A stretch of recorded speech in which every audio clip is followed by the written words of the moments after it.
It's late November 1942. The Americans are overpaid, oversexed, and over here.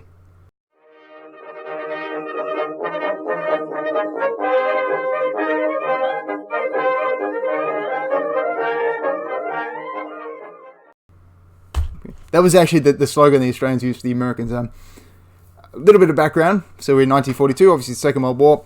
If you would like to see these medals, these are not mine, these are my great-grandfather's. Watch the start of my Battle of Simba Ridge video, and I explained that this is actually perfectly legitimate. It's a sign of respect to my family, to wear these on the right side of the chest, since I'm making a video about World War II. This one's a little bit of fun.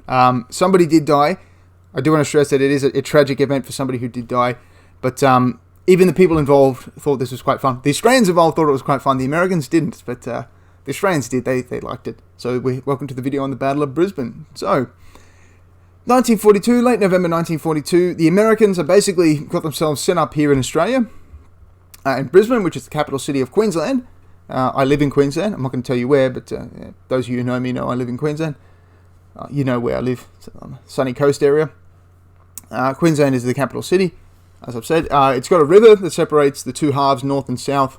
That's not important for this video. What is important is the alcohol situation. Being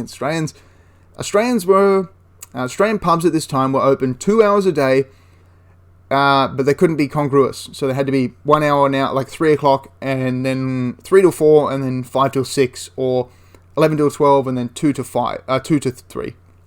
And so what would happen is the Australians, who were not paid, the Americans were paid much more. So the Australians would go into the pub, drink for an hour, and then have to run to another pub, maybe a kilometre away, drink there, run to another pub, and just run around. Where the Americans could drink in the PX, the PX offices, the post exchange offices.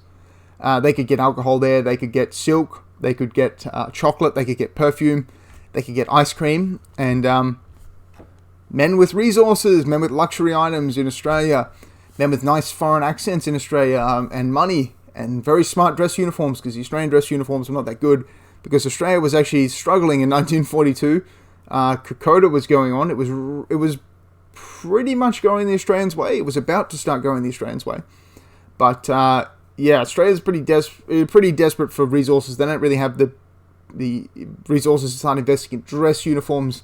They don't want to redesign the whole thing. So the Americans are much better looking, uniform-wise, and so they started attracting quite a few Australian women, and always the Australian men. And Australia was a much more conservative society in public displays of affection. Americans were perfectly happy to walk in the street and sort of kiss in public. To Australians, that was a bit weird. That was a bit taboo. They would love to do it, but it was still a bit taboo. And there were actually studies done on the amount of women walking with the Americans as opposed to the Australians. It's about 3 to 1 in favour of the Americans. Mostly Marines, which I'm sure being a Marine added to the pull of attracting women. Anyway, but the one advantage the Australians did have was the Australians were policed by the Australian MPs, which were basically just their mates with armbands. They weren't that strict. They, as long as you weren't stabbing one another, there were some stabbings. Soldiers fight, and soldiers with bayonets like to stab each other with them occasionally. So unless you were actually shooting or stabbing one another, the Australian MPs were actually not too bad. The American MPs, on the other hand, were very quick to use the batons. They were heavily policing the American soldiers.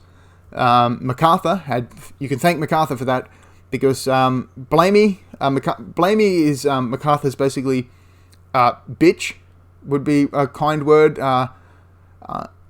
2IC, who's basically MacArthur's bitch. Blamey was very disrespectful to Australian soldiers. He's not liked at all. And Blamey basically was trying to get the MPs to crack down. Australians don't really have that much respect for police. But the respect for police, but not really a huge amount of respect for the law, as in, strict enforcement sort of thing. Australian MPs were a bit lax. In fact, Australian MPs actually joined in the rioting. But anyway.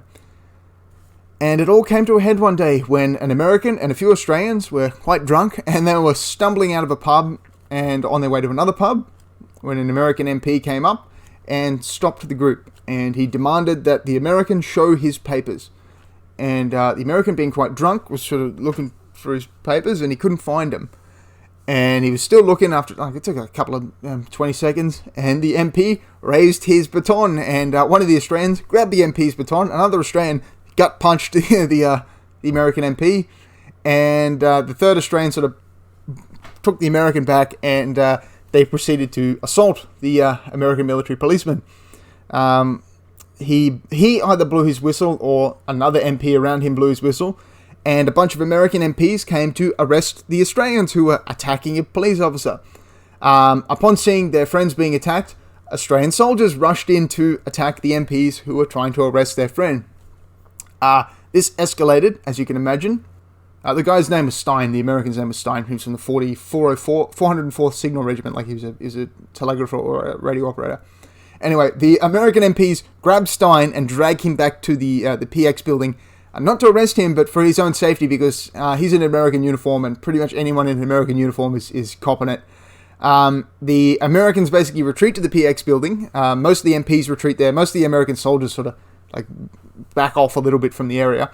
The Australians surround the PX building and start throwing rocks and bricks at it. Officers and NCOs go through the crowd, confiscating firearms and grenades.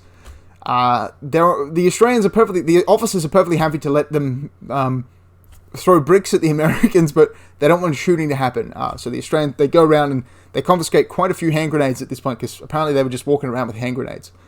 Trucks full of MPs come in and do nothing, because a lot of Australian MPs took the armband off and actually joined in, because it was kind of fun to riot. The Americans inside, on the other hand, broke open the shotguns and they started arming all the police with shotguns. They stood at under siege at the windows, and they were starting to throw bricks and bottles back at the Australian troops. MacArthur was actually nearby. His office was actually nearby. I'll just check exactly where the PX building was. Okay, so it was on the corner of Adelaide Street and Creek Street. If anyone wants to jump on Google Maps and have a look at that, it's near the Cathedral, St. Stephen, and the Brisbane Private Hospital. So it's actually in Kangaroo Point there. It's actually quite a accessible area. I should go there and film on location. Unfortunately, the Red Cross headquarters across the street also got attacked, because there was an American flag out the front, and the Australians decided throwing bricks at it. Luckily, there wasn't any injuries, but then, throwing bricks. There were a few hundred Australians there. A few civilians even joined in.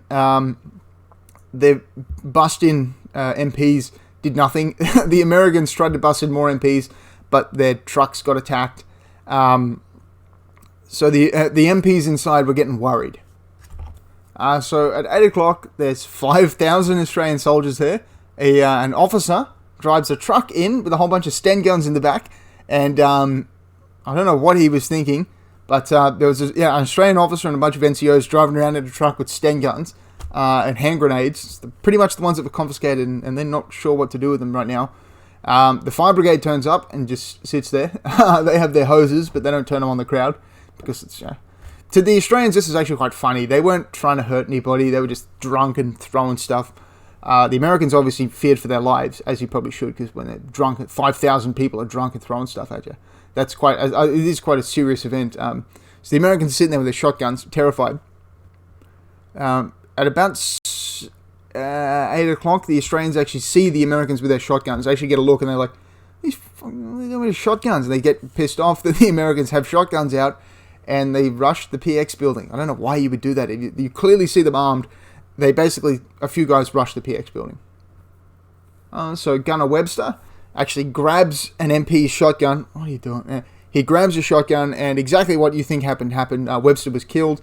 The guy who killed him was actually charged with murder. He was cleared, obviously, because he was self-defense. And then he fires 3 shots, kills Webster, and then just sort of shoots into the crowd. That doesn't help things at all.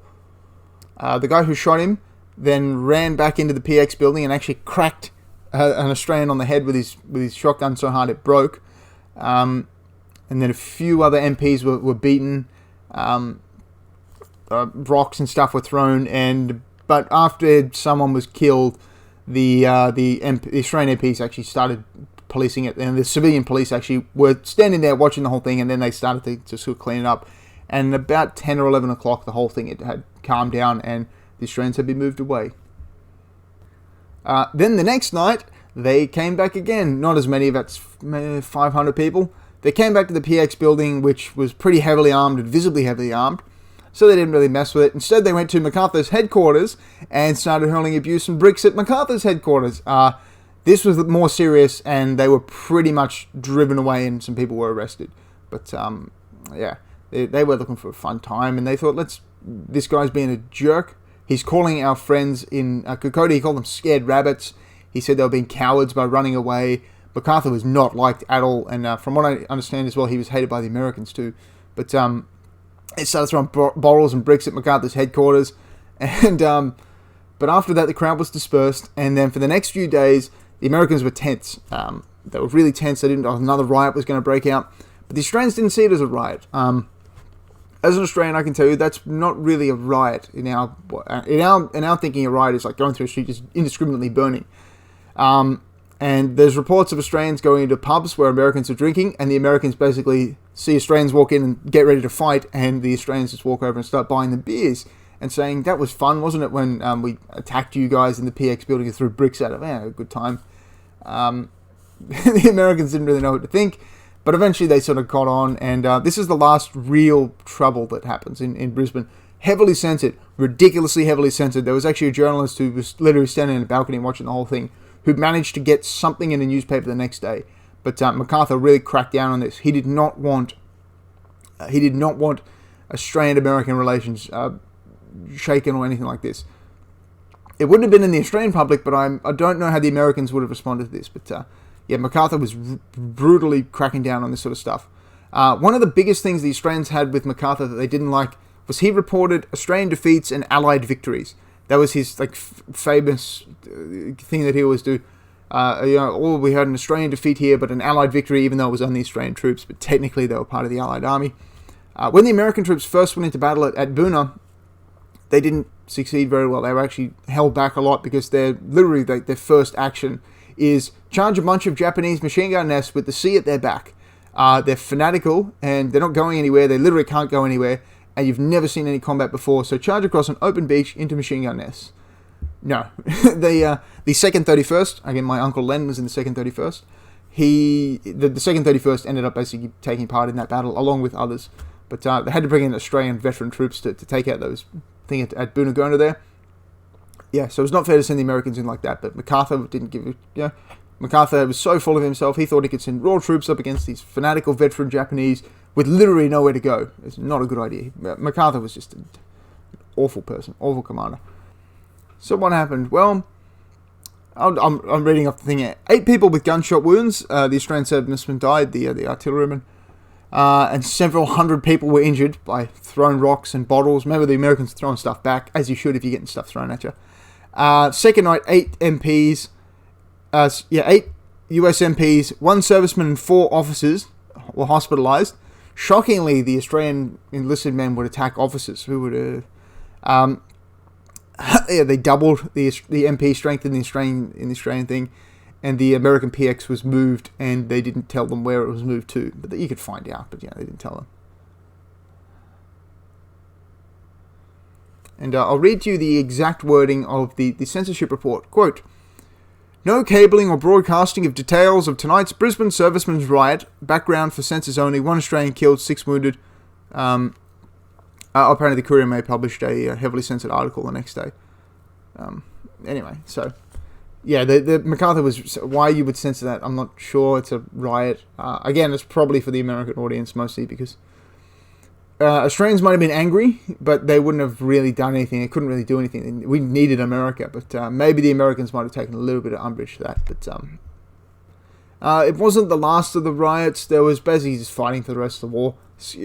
If soldiers aren't occupied and busy, they're 20-year-old men, and they drink quite a lot, and they've got a lot of money for, well, at least, they've got money, and there's a lot of women around, and they're drinking. They're going to fight. There wasn't serious bloodshed or anything. This was probably the worst it got, was Battle of Brisbane. I should head down to Brisbane maybe next week or the week after, and just go to where the PX building was and just take some photos for you guys. But yeah, that's the Battle of Brisbane. I thought after the Battle of Simba Ridge, I thought I'd do something a little bit more lighthearted, and I hope this one was a little bit more lighthearted. So, if you like what you saw, hit like and put in the comments below. Remember to tell your friends about the videos, and if you'd like to see more stuff about the Second World War, especially with the Australian aspect, as that's researching that for my own family history, let me know in the comments below. Thank you very much for watching. Have a wonderful day.